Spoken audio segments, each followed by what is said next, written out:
अस्सलाम वालेकुम। अच्छा तो बच्चों, पिछले वीडियो पार्ट 2 में हमने कर्नाटक की 3 जंगों के ताल्लुक से पढ़ा।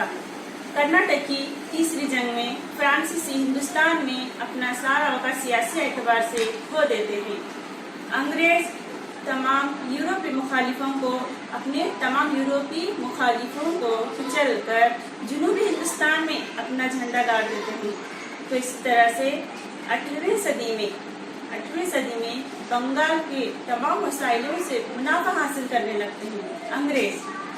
मुगल बादशाह फारिक सैयार अंग्रेजों को दस्तक के जरिए उन्हें तिजारत करने के लिए खुलेआम तिजारत करने की मंजूरी देता है। बच्चों, सबसे पहले देखिए दस्तक किसे कहते हैं ये जानिए। दस्तक से मुराद अशिया को बरामद करने के लिए बिना टैक्स के जरिए अशिया को बरामद करना है, क्या कहते हैं? दस्तक कहते हैं। तो मुगल बादशाह फारिक सैयार अंग्रेजों को खुलेआम तिजारत करने की मंजूरी देता है दस्तक के जरिए। तो अंग्रेज क्या करते हैं? खूब उसी का फायदा उठाते हुए दस्तक का गलत इस्तेमाल करने लगते हैं। इसी तरह से बंगाल के सूबे हुक्मरानों को नुकसान उठाना पड़ता है। अली वर्दी खान से लेकर मुर्शिद कुली खान तक सारे दस्तक की मुखालिफत करते हैं। इसी फसादात कंपनी के नौकरों को यही फसादात की वजह बनती हैं। तारीख के अबवाब में 2 जंगें होती हैं, वही 2 जंगें हैं। जंगे प्लासी 1757 में होती है और जंगे बक्सर 1764 ईस्वी में। तो आइए बच्चों, सबसे पहले हम एक जंग के बारे में तफसील से मालूमात हासिल करेंगे। सबसे पहले देखिए प्लासी की जंग 1757 ईस्वी में होती है।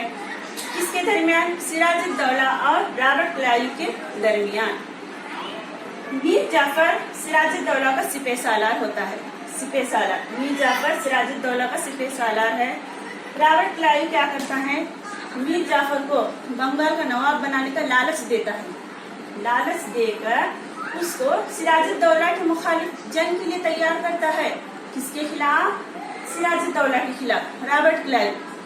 तो मीर जाफर रॉबर्ट क्लाइव के लालच में आकर जंग के लिए तैयार होता है। इसी मौके का फायदा उठाकर रॉबर्ट क्लाइव, कौन? रॉबर्ट क्लाइव, ये अंग्रेज है। तो ये क्या करता है? 23 जून 1757 ईस्वी में प्लासी के मुकाम पर सिराजुद्दौला को कैद करके कत्ल करता है। कौन? Robert Clive. तो बच्चे देखिए, प्लासी की जंग कब और किसके दरमियान होती है?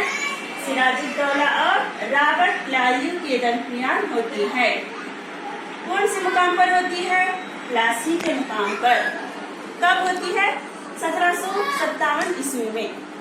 तो अच्छा तो बच्चों, इस जंग के असबाब क्या थे ये देखिए। क्या थे इसके असबाब? यहाँ पर देखिए, सबसे पहला असबाब है दस्तक का गलत इस्तेमाल। ये पहला